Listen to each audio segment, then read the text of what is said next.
certainly feels like fall here in my neck of Zone 7A. If you're new to my channel, my name is Chrissy. I'm a first-time gardener. I say that loosely just because I did used to garden in my dad's backyard growing up, but this is the first time that I've been solely responsible for a place where it's all on me. I get to decide what I want to plant, and if the plant dies, it's my fault. So this is the third garden tour video I've shot. It's October 12th. And you're gonna see some growth within the garden as well as some loss. I am battling slugs, and I did see one of your comments about trying different slug baits. I haven't tried that just yet. I've only tried the beer traps, but I'll show you how that's went. But anyways, this is the third garden tour, and let's get started. All right, so here's the entrance. My husband and I are actually debating on taking this out and moving it to our front yard when we put in our front yard fence, but we'll figure that out when we get there. Here's how the first green stalk is looking. Some of the lettuce leaves are droopy. I really should be picking this. Yeah, that's on me. I really need to be picking that. And I do have some bug damage on my broccoli. It's not as bad as some of the others, and my violets are, wait, violets or violas? Hang on. Penny white violas. Oops, sorry about that. I'm still learning how to look at what I'm doing while filming it. But they're starting to get a little droopy just because we have had a few days of no rain. Previously we had I think like 10 days in a row of rain. Here's the other one. These are looking just great. These are petunias. Just great. Again, some bug damage, but not as much. I've actually found a lot of those green caterpillars on it.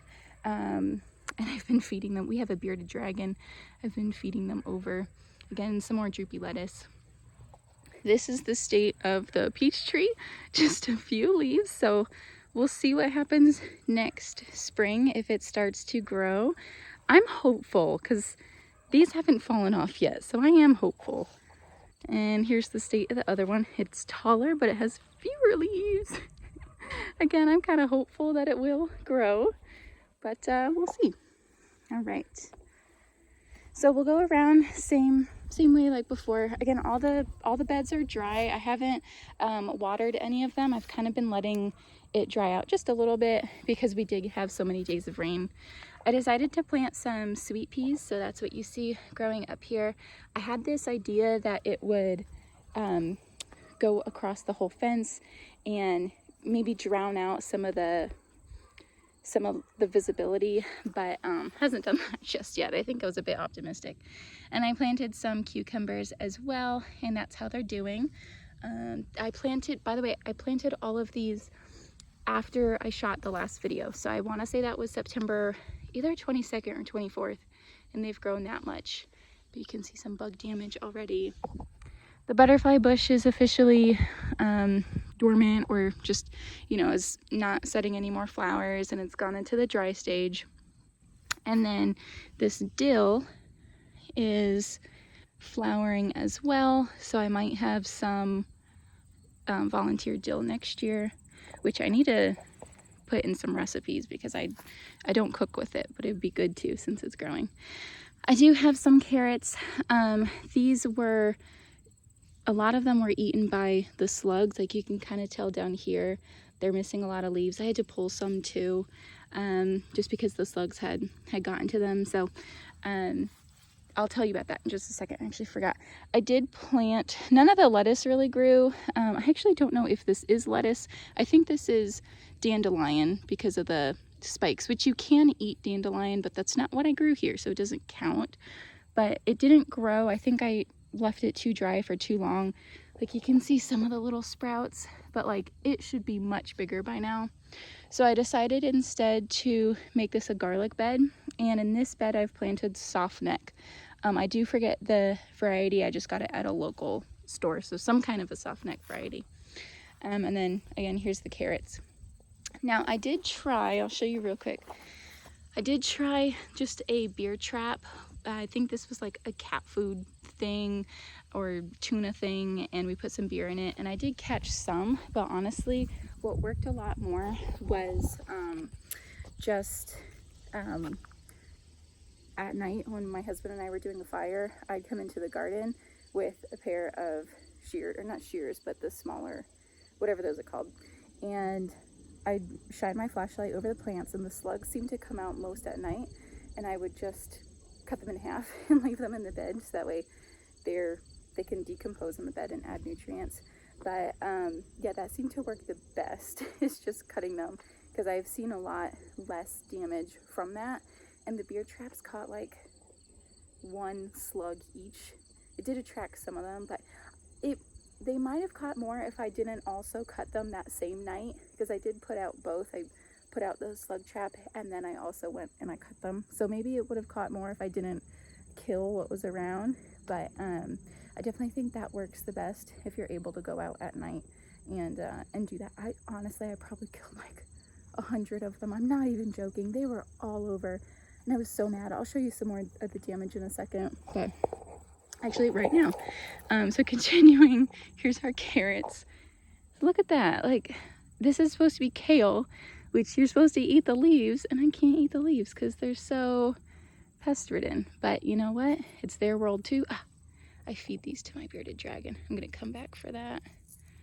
Where should I put you? I'm gonna put you right here. Anyways, I'm gonna make a pile of those. Oops, I see another. All right, so maybe it's not just slugs, but these guys.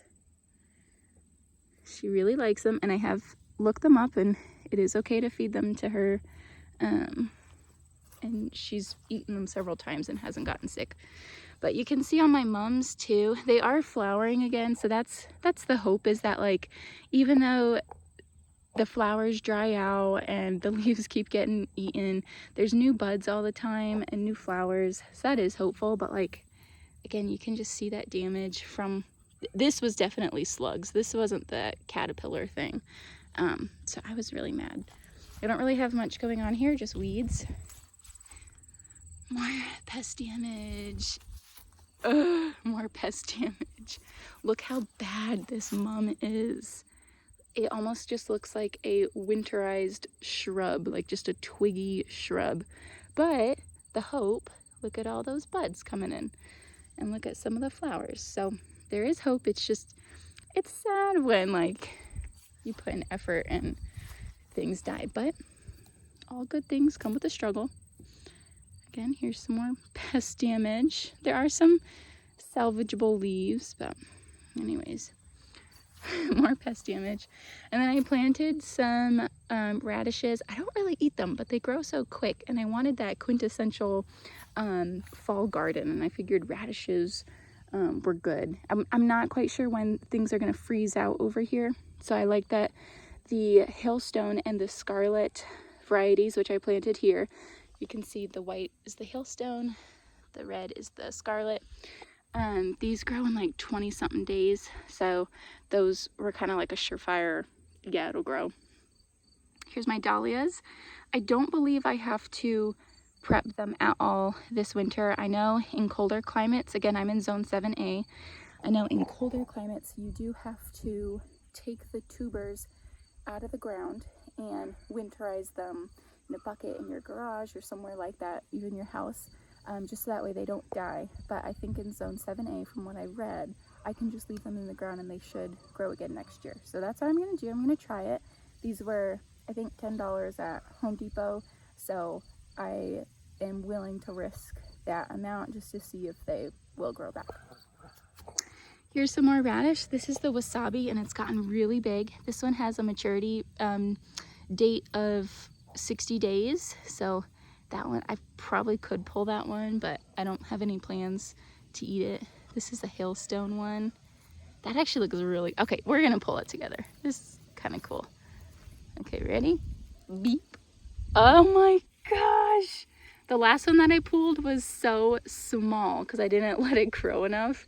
I think they say 20 days for maturity, and then, you know, that's like, you can eat it, but it's small.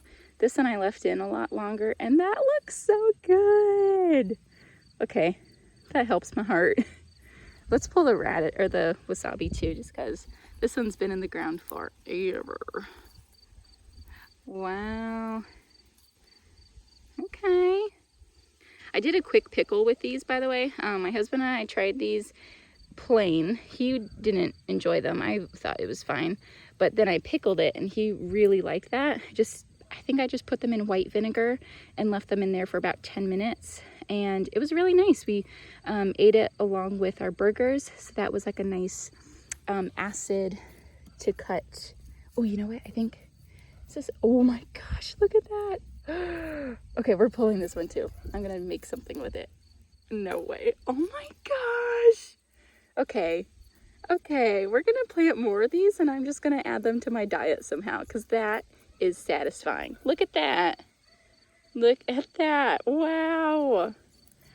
That you can do something with. Look at my haul. And I thought this one was big.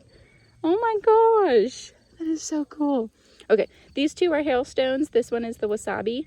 I got all of these off of Baker Creek, which I think their website is Rare Seeds. And I did plant some more radishes on this side.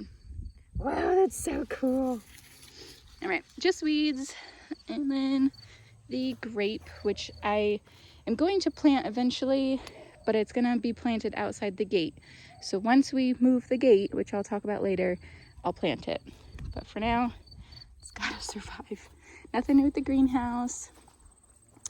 I think I showed you this before, but I planted the raspberry finally over here and it seems really happy. So that's very nice. I don't know if I want to train this up or if I want to do that this winter, and I think I'll do that this winter. Once all the leaves die off, I'll examine the branches and pick branches that I want to train up. I think that would be nice.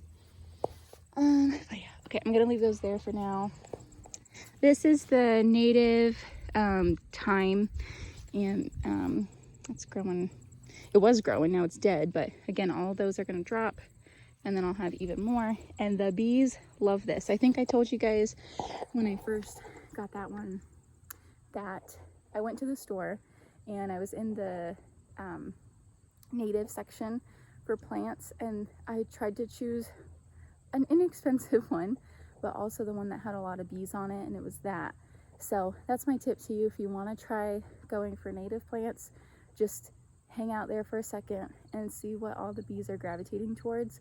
It could just be because they have the most open blossoms, but you can at least try to determine which variety and then pick some plant from that variety, because I had really good success with bringing pollinators into the garden via that. But I also don't have issues with a lack of pollinators, which is really good. So anyways, let's see what else. We had potatoes in here, none grew, and I think here's the other grape. I think it's because I should have maybe tilled the ground a little bit and taken some of the grass out. You can see all the weeds are coming up through the hay. I tried the Ruth Stout method, which is just to drop them on the ground and add hay. But again, I think what I should have done is kind of worked the ground a little bit so the roots could actually get in there, because I think they struggled and therefore they didn't grow. Here's the other side of the front fence, and we have our sweet peas, another sweet pea, which is not clinging to the gate but the plants. And again, just no lettuce growing, but oh, actually, oh my gosh, that makes me so happy. I did plant, what is this called? I did plant hardneck garlic. So they say to plant hardneck garlic in October, November time frame. So I planted that here. Hardneck garlic, I want to say, grows best in zones 7 and up. Or is it might be the opposite, zone 7 and below. And softneck, I think that might be what it is. Softneck grows in your warmer climates.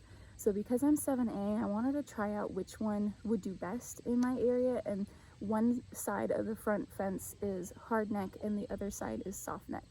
And I know the hardneck species that I got is called Killarney, because my sister and I went to Ireland together and our favorite place was Killarney. And I saw that at the store and I'm like, I have to have it.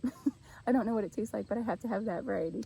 So I definitely chose it based off of the name. But look, I don't know if I should be happy if it's growing, because I know that it does have to winterize, but that means that it's setting roots. So maybe that's good. So here's a really good one. I need to put some mulch over this for the winter, but it's still pretty warm. This one's growing as well. And that's all I see so far. I planted some more in this first bed, so I'll show you how this first bed is going. But I did a row over here, so let's see if I can see any. There's one, but it's not growing. And that's all I can see. That's okay. All right, so this bed, we'll move on to the interiors, is tomatoes as well as some yellow squash and carrots that are growing pretty well. So here's one carrot. I guess this is two. I probably should thin that. It's another. So those are growing. I'd sprinkled those, so those aren't volunteers. This guy at the beginning of the season was really hurting from the squash vine borers, but it's made a little bit of a comeback.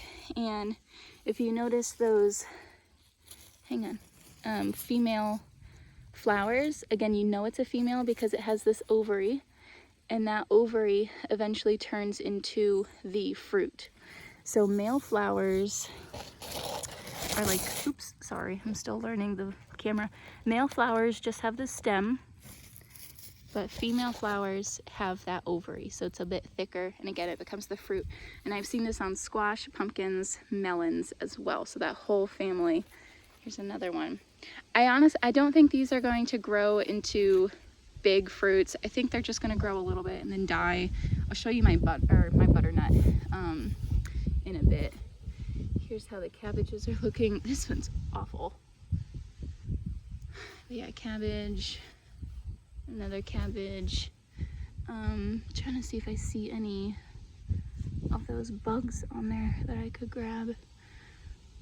I grabbed a lot. I grabbed 10 caterpillars off of these the other day, so there probably won't be much. These are the my eggplant that's been growing for what feels like months now, and just because there's so few leaves, it's taking a while for it to grow, so it probably will not be edible. I think I accidentally sprinkled some cucumber seeds over here. I don't think I meant to, but they were growing, so that's funny. Here's the English thyme, not doing super great. And then look at this tomato harvest. I'm very happy with this. The leaves are all green, the weather is much cooler, and I think that's allowed the leaves and the humidity to, or the leaves to stay green and the humidity to not be super bad. Like, look at that bunch of tomatoes. So nice. Look at that blushing one. There's another over here. Very nice. So I'm very happy with that. And then we have a lot more coming on. We have some midnight cherries. And I wasn't sure if these are ready or not because it is my first time, but I gave it the squeeze test and it's too hard. So I know it's not ready. When it's softer, it should be ready.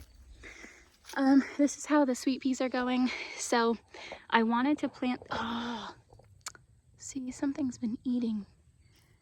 I'm sure it's the slugs. Anyways, I've been planting these next to the tomatoes. Here's another one. I'll show you the best one. Not this one. I'm just going along. And here's that one. This is the best one. Look at that. Look at that. So I've been planting these next to the tomatoes because my hope is that when the tomatoes are done and I remove the plant from this space, I think I'm just going to snip it so that way I don't disturb the roots and the microorganisms in the soil. But when the tomatoes are removed, it won't look so bare because the snap peas or the sweet peas like the cold, so they should be doing well during this time. And right now, while they're young, they have the stem of the tomato plant to wrap up on and to be able to reach the fence, because I put the fencing higher off the ground since tomatoes don't need support until maybe they're like 1.5 feet or 2 feet tall. That's when they start needing it. So to give myself more vertical space, I lifted it up off of the ground on the T-post, and therefore the sweet peas wouldn't be able to reach it. So I planted them next to the tomatoes so they have that support until they're able to reach it. And this one did, and it looks really good.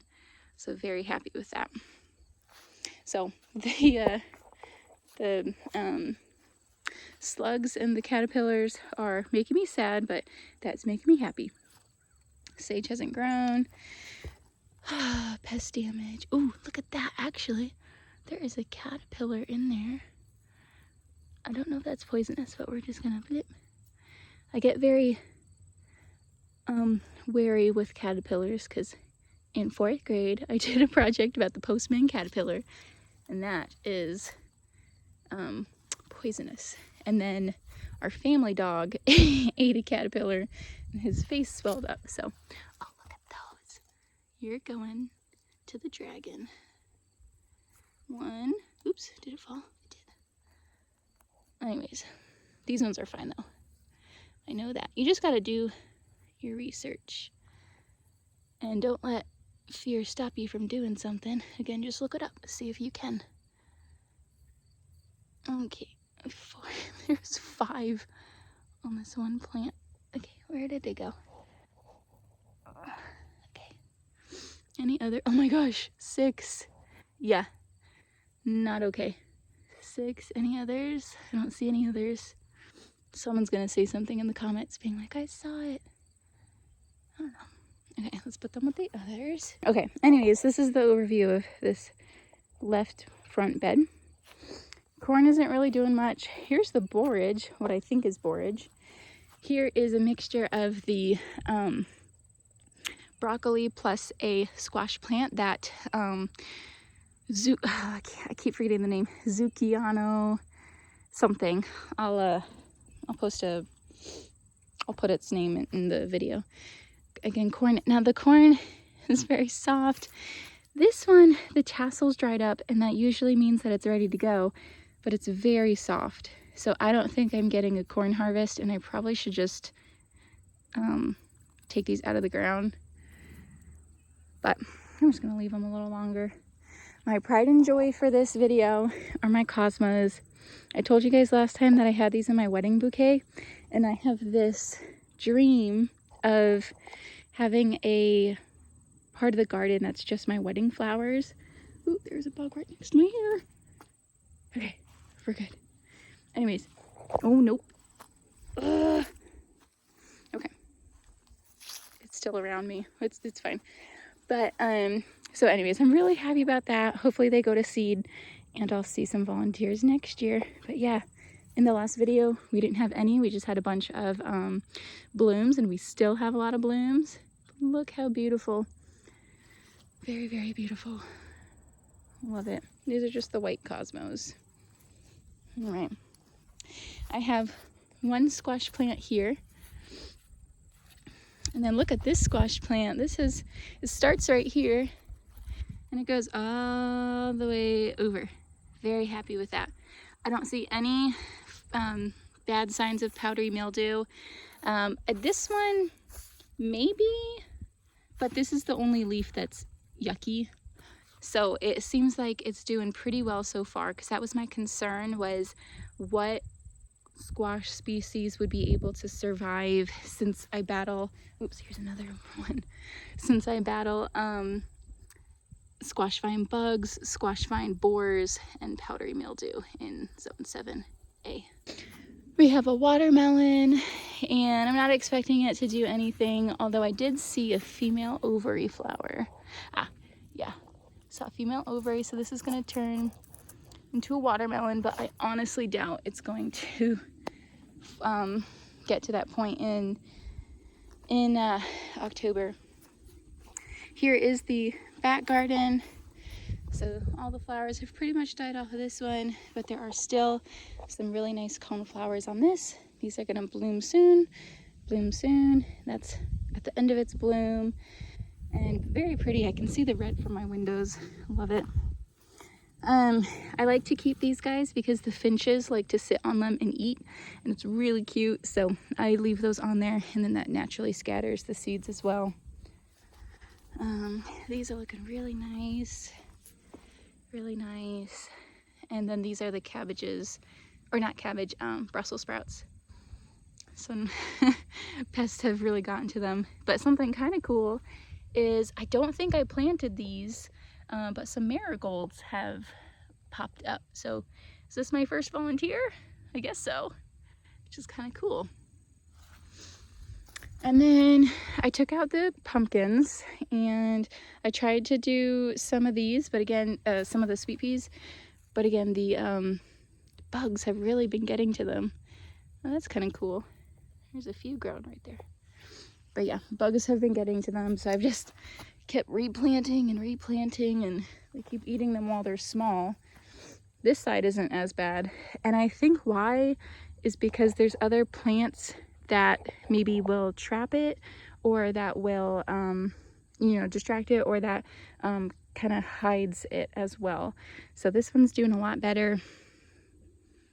And there's a little leaf inside there, which is kind of cool. But yeah, a lot taller. Here's the other one. I just wanted something growing on it. Here's another. But anyways, I gotta finish out this bed. The lavender. This is the parsley. It looks really good. This is my sad butternut. So I said that, you know, in my last video I had a butternut growing, and size-wise it has not grown. I think it's just too late in the season. But these have got hit maybe by powdery mildew or just end of season stuff. Just not super great.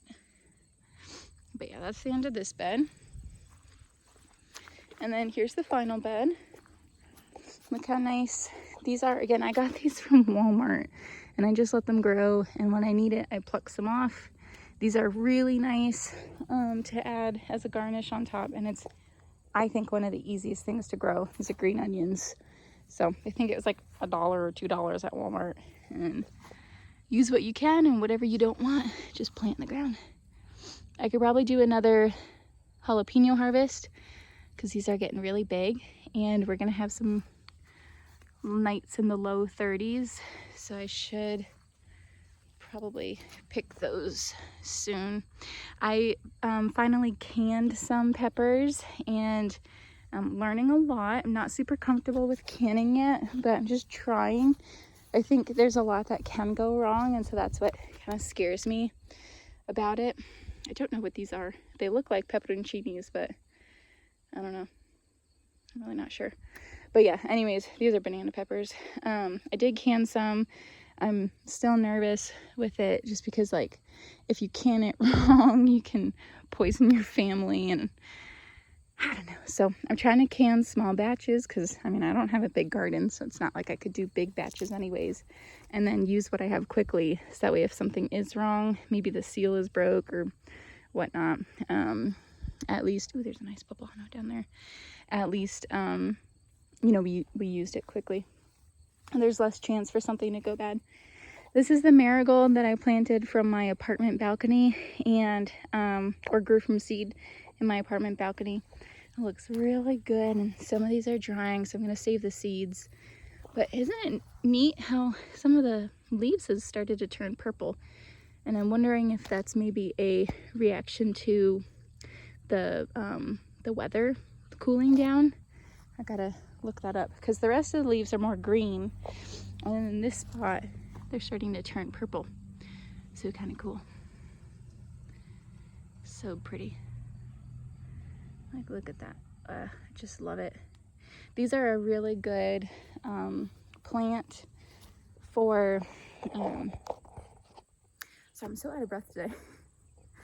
These are a really good plant to help with tomatoes. So next year I am going to plant them next to the tomatoes, because their roots help to stop root-borne illnesses. I want to say it's called nematodes. I'm going to correct myself though in the text box if that's incorrect.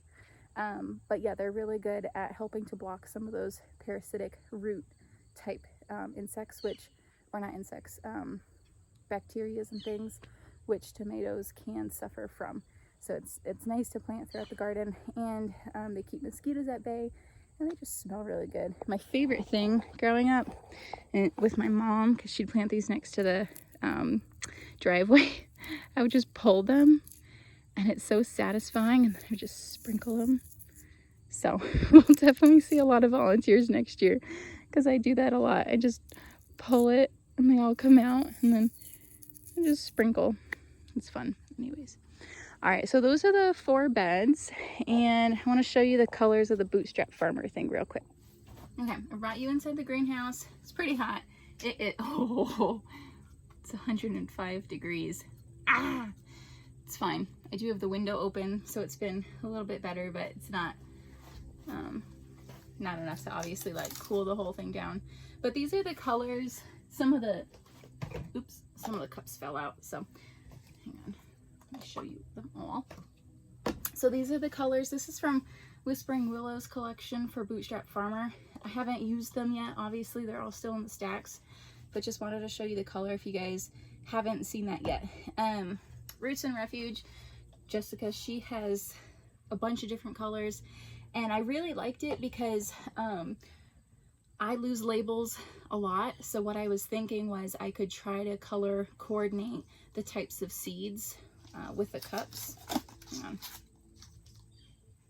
Oh, these don't want to come out. Just that color. So I was trying to like maybe think about color coordinating. And then, see, here's that like terracotta color, and then this pretty green color. So I really like how earthy but still colorful they are. I also got, it's their whole first time gardener bundle. I got the 6-cell one, so some of the smaller seeds I can plant in here. Then as they graduate, I can plant them in, I think these are 2x2s. They come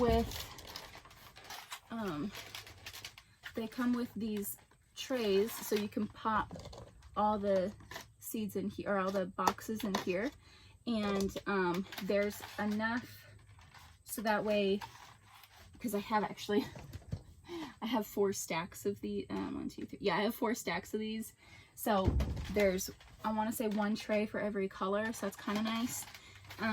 And there is a watering tray and some shallower ones for things like microgreens, or even what was the other one, onions, something that you can easily tear the roots apart, that are okay with that. Onions are completely fine to do that with.